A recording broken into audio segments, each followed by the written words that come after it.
E às vezes a gente leva uma vida inteira para descobrir isso, não é? Às vezes nós vamos incorporando ao nosso jeito de ser detalhes que nem são nossos. E de repente a gente vai fazendo a nossa vida, a gente vai construindo os nossos dias a partir de expectativas que são dos outros. Eu tenho muito cuidado com isso, comigo. Sobretudo por ser uma pessoa muito pública. E você, diante da publicidade que você tem, você não precisa ficar pensando que sua vida é diferente de mim, não. Mesmo você não aparecendo na televisão e não tendo muita gente prestando atenção na sua vida, se bem que as redes sociais todo mundo presta atenção o tempo todo, né? Acabou a vida privada. Mas é impressionante como às vezes nós passamos a ser vítimas e reféns daquilo que os outros imaginam de nós. É muito triste quando você percebe que você está pautando a sua verdade pessoal a partir das expectativas dos outros. Isso pode acontecer dentro do casamento. Muitas vezes uma pessoa pode abrir mão de ser quem ela é, porque ela vive para poder cumprir as expectativas que o outro alimentou. Por isso que o namoro precisa ser um tempo de muitas decepções. Porque o que é a decepção? É aquele momento em que você percebe que o outro não é aquilo que você imaginou. Eu acho profundamente libertador quando alguém fala: Padre Fábio, eu estou tão decepcionada. Que bom, minha filha. Então agora podemos ser amigos de verdade. Porque antes o outro pode ter me imaginado demais. No amor é assim, a mesma coisa. Volto a dizer, você nas instâncias que são suas, eu não sei o tanto que você é conhecido na sua cidade, no seu bairro, na sua rua, mas você é conhecido de alguns. E você corre o risco de guardar e de manter coisas na sua personalidade que nem pertencem a você, que foram colocados por outros. Eu gosto muito da experiência que Jesus nos fala no Evangelho de Mateus, uma parábola que ele utiliza-se de um exemplo do campo, porque Jesus era um homem simples, ele não falava de filosofia. Paulo fala filosoficamente. O apóstolo Paulo, quando você pega os escritos dele nas cartas, você tem ali um intelectual falando. Jesus poderia até ter essa capacidade intelectual, mas ele falava de maneira simples. Porque a missão de Paulo é diferente da missão de Jesus. Paulo tem o grande objetivo de tornar Jesus conhecido no meio daqueles que não acreditavam. Então ele precisava das rebuscações, intelectuais para convencer aqueles que estavam ouvindo, para que pudesse dar a ele uma credibilidade. Jesus é muito direto. Ele fala de maneira muito simples, porque o grande desejo dele é tocar e transformar o coração de quem o escuta. Então você vai ver em muitos momentos Jesus utilizando-se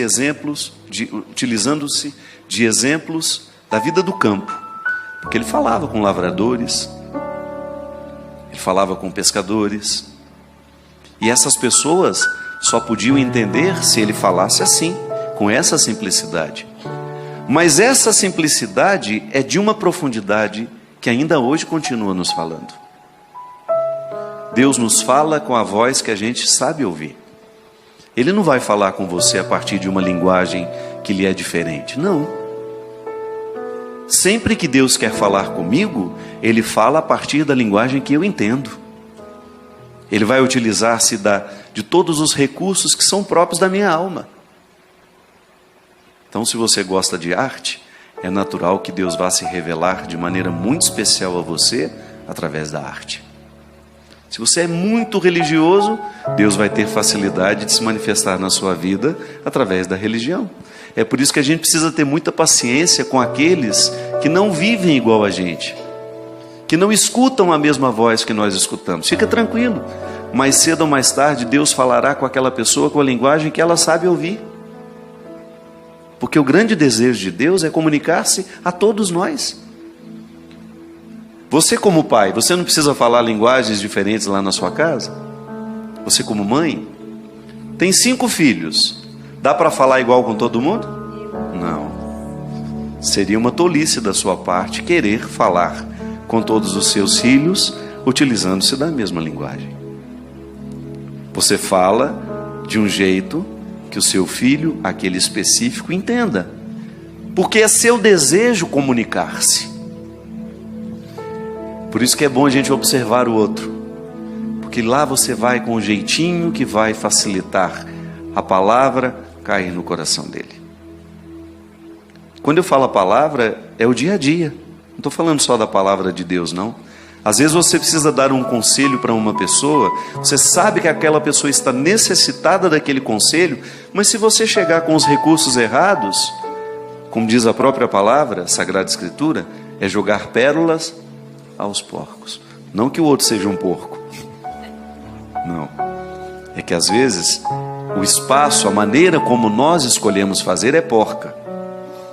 É precioso o que eu preciso dizer, mas se eu digo com arrogância, você nem presta atenção no que eu estou dizendo, não? Eu particularmente tenho muita dificuldade de prestar atenção num arrogante. Pode estar falando a coisa mais verdadeira do mundo, aquilo não me toca. Essa semana eu estava lendo a entrevista que a Adélia Prado deu ao jornal O Globo. Não sei se alguém aqui teve a oportunidade de ler. Se não, dá uma pesquisada na internet.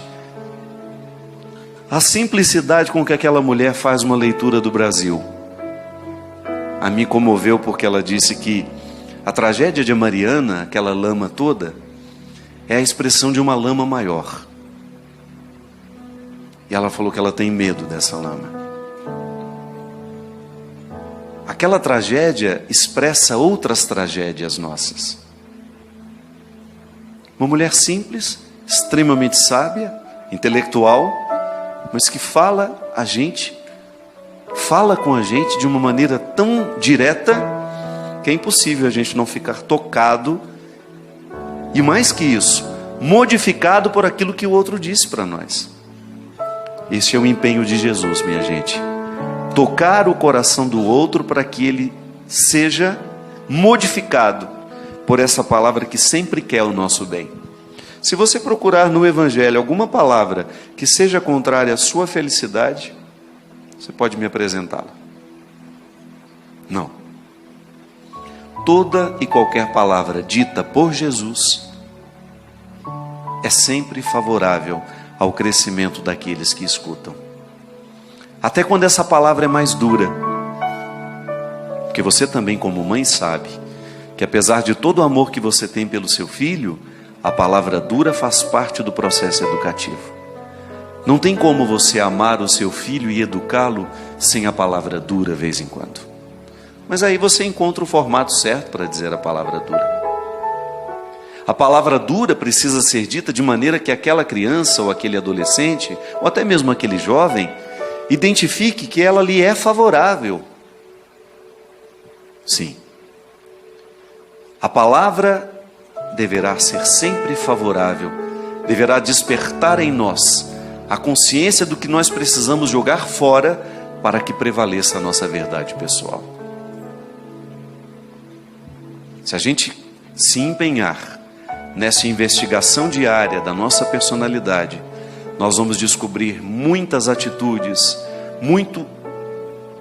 muitas coisas que foram colocadas sobre nós, que são um obstáculo para o nosso crescimento pessoal.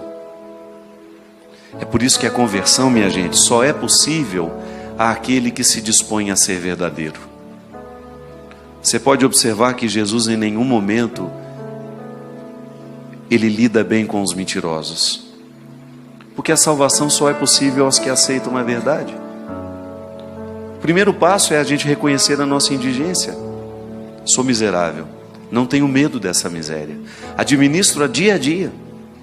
Eu acordo miserável e vou dormir miserável, mas vou dormir consciente de tudo aquilo que pode ser um obstáculo para o que Deus pretende em mim.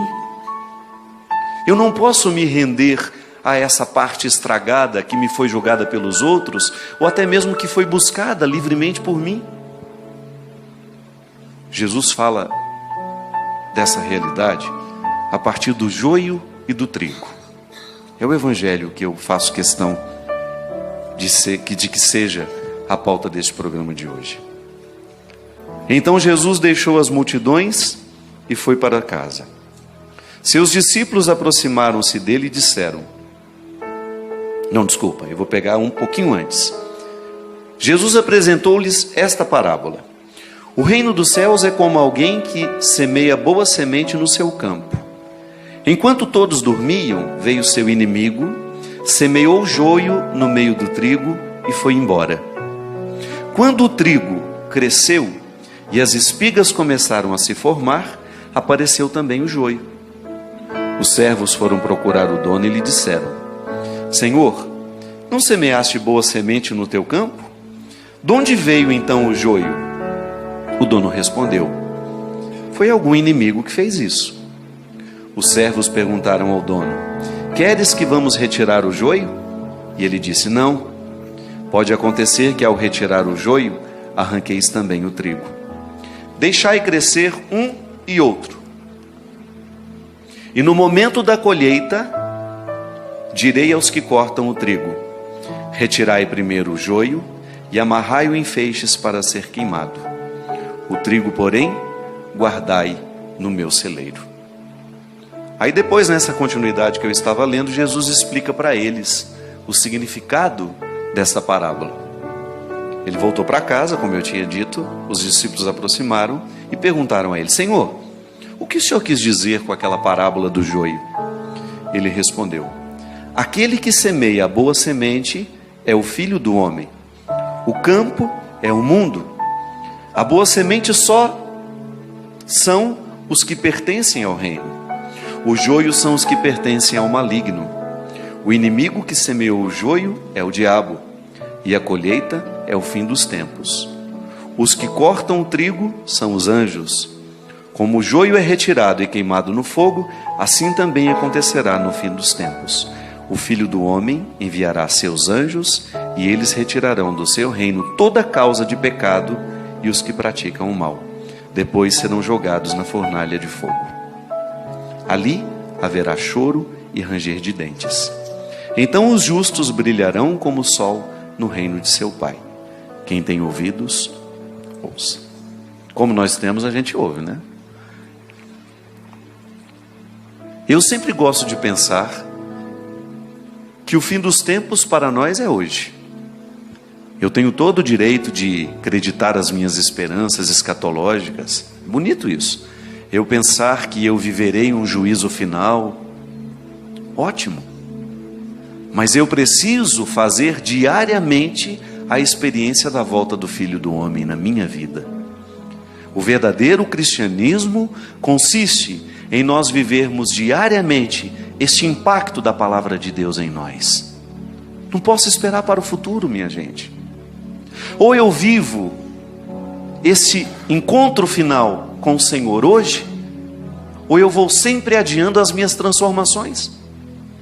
Porque o meu cristianismo, quando levado a sério, ele me coloca na pauta do dia tudo aquilo que em mim precisa ser comparado com ele. Eu não posso negligenciar a minha oportunidade de ser parecido com Jesus. Você já me ouviu falar muitas vezes isso. Eu gosto de mudar um pouco essa chave, para a gente ressignificar a nossa pertença religiosa. A religião não deve ser uma obrigação para nós. Eu sei que você cresceu aprendendo que era obrigação ir à missa, confessar-se uma vez por ano. Eu sei que você cresceu aprendendo que o jejum é obrigação. Tudo foi obrigação na nossa vida, quando o assunto era religião. Esqueça isso. Apague isso. Cada vez que eu vou participar da Eucaristia, eu estou manifestando publicamente o meu direito de receber a vida de Cristo em mim. Não é porque eu sou obrigado a ir, não. Obrigação é um conceito muito frágil para ser sustentado nos dias de hoje, onde as pessoas têm tanta consciência de liberdade. Isso pode ter funcionado no tempo dos nossos avós, que subjugavam a vontade de seus pais, de seus superiores. Não, quanto mais livre vai se tornando uma pessoa, menor é a sua necessidade de obrigações. Quanto mais livre o coração se torna, menos você quer obrigações, você quer direitos. É igual a cidadania. Eu não jogo lixo na rua porque alguém está me observando e depois vai me punir. Não, não é por isso não. É porque eu tenho consciência que eu sou cuidador daquele lugar e eu tenho o direito de que ele permaneça limpo. Modifica, é uma chave que modifica dentro de nós. Eu quero ser parecido com Jesus. Quero sim. No meu modo de pensar, no meu modo de agir, no meu modo de ser, no meu modo de falar. Porque eu já concluí, a vida me fez concluir, que quanto mais parecido eu sou com Ele, quanto mais eu faço as escolhas que Ele fez, quanto mais eu penso como Ele pensou, maior é a oportunidade que eu tenho de potencializar aquilo que Deus me deu humanamente falando. Aí a gente ganha, você ganha, eu ganho. Por isso, cada vez que eu vou dormir sem ter feito o meu juízo final, que você pode chamar do que você quiser. Todo homem, toda mulher que leva a sério o seu cristianismo, precisa fazer o seu juízo final antes de dormir. Como foi que eu vivi hoje? Como foi que eu tratei as pessoas? O que eu escolhi hoje? O que eu vi? O que eu ouvi? Quais foram as escolhas que determinaram hoje o meu jeito de ser? Aí você está fazendo o que Jesus falou, dando uma olhada no campo da sua vida, na seara da sua vida, e identificando onde é que está o joio, que é aquilo que pode ser favorável ao seu crescimento humano, e onde... O joio não, né? Desculpe-me, é o contrário. Ainda bem que você estava atento e me olhou assim. Onde é que está o trigo? Tudo aquilo que é bom em você. Quantas pessoas semeiam trigo na sua vida? Hoje, por exemplo, muita gente pode ter semeado trigo na sua vida. Em mim, muitos. Um sorriso bonito que nos oferece é um trigo que cai no nosso canteiro. Uma palavra bonita que nos oferece. E quando eu falo bonita, comprometida, o bem. Um gesto de amor que uma pessoa faz, de delicadeza que uma pessoa faz com a gente na fila do banco. É joio? Não, é trigo. Aí você faz a leitura da seara e você pensa, hoje tudo isso foi semeado em mim para me tornar um campo fértil. É o reino de Deus crescendo em mim e em você através das nossas escolhas. Mas eu sei que também tem muito espírito de porco solto pelo mundo afora. E tem muita coisa ruim que cai o tempo todo sobre você. Uma fofoquinha que você vê no Facebook, você dá asas àquilo. Aquilo te desagrada, te deixa chateado. Uma briguinha que aconteceu ali no Twitter e você levou aquilo a sério. Ou até mesmo uma fofoquinha que você fez, uma palavra maldosa que você soltou, uma palavra que você sabe que não edifica quem lê. Apenas por um mecanismo de carência, muitas vezes a gente faz. Nós semeamos joio nos outros e os outros semeiam joio em nós, é natural. Tem gente que tem a mão cheia de joio o tempo todo, porque está precisando se curar, está precisando ir para terapia, está precisando de um bom psicólogo, um bom terapeuta, um bom psiquiatra. Tem gente que faz estrago no mundo o tempo todo, semeando misérias. Mas nós não podemos admitir esse papel ser nosso. Cristão, não, a nossa postura deve ser outra. O nosso compromisso deverá ser diário, em não permitir que o mundo seja semeado por coisas ruins a partir de nós. Então, minha gente, quando nessa canção a gente diz, nem tudo que sou é meu, é você ter coragem de jogar fora aquela mágoa, porque ela foi semeada por alguém que só tinha joio no coração. Não leve para a cama. Nem tudo aquilo que você se tornou é você. É preciso ter coragem de arrancar pela raiz. É preciso ter coragem, se for preciso, recomeçar a vida, mas a partir de uma verdade. Reunir o trigo que foi semeado em você, tudo aquilo de bom que você recebeu dos seus pais, dos seus amigos, das pessoas que passaram pela sua vida, porque até mesmo as pessoas que nos amam, ainda que não estejam conscientes disso, jogam joio no nosso processo humano. Quantas coisas eu precisei renunciar depois de grande, porque eu tomei consciência que aquilo não me fazia bem. Detalhes da personalidade da minha mãe, do meu pai, dos meus irmãos, da própria influência que um familiar às vezes exerce sobre nós. Eu tenho certeza que aqui, e muita gente que nos assiste em casa, conhece pessoas que ficaram emperradas na vida por causa de relações doentias familiares, porque não tiveram coragem de arrancar a raiz que até então lhe prejudicava de ser quem ela era. Essa parábola do joio e do trigo, ela deveria ser lembrada por todos os dias antes da gente dormir, porque é uma oportunidade maravilhosa que a gente tem de fazer essa limpa no canteiro da nossa vida, de fazer uma verdadeira reestruturação no contexto das nossas escolhas, para que, quem sabe, amanhã a gente permita menos joio